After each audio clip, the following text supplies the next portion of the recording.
जाजपुर कुसुमा पड़ियाठारे जिल्लास्तरीय मत्स्य और प्राणी संपद मेला अनुष्ठित होइछि। 2 दिन व्यापी आयोजित हेउथिबा एही मेलारे मुख्य अतिथि भावे जाजपुर सांसद रवींद्र नारायण बेहेरा जोग देइथिले। 2036 सुद्धा विकसित ओडिशा पई जेउ केतोटी दिग रहिछि से भितरे कृषि और पशुपालन गुरुत्वपूर्ण बोली से मत व्यक्त करथिले।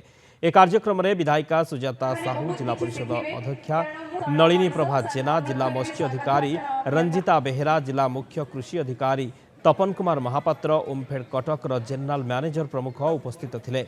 ए कार्यक्रम रे एक वैषयिक अधिवेशन आयोजित होगा सह मत्स्य चाष और पशुपालन क्षेत्र में उल्लेखनीय प्रदर्शन करिथिबा व्यक्ति विशेष को सम्मानित करा जायथिला।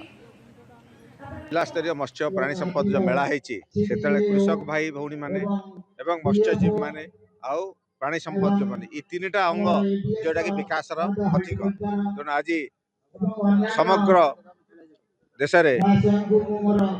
जाजपुर जिला प्रथम है बहुत आमर गर्व गौरव। वर्षक थरिए आम ये मेला कर जिला स्तर में ए वर्ष गोटे निरा ढंग से आम ब्लॉक स्तर में यही मेला करूँ एवं तत्पर आम जिला स्तर में मेला करुचु। या राज्य स्तर में मेला अनुष्ठित हो।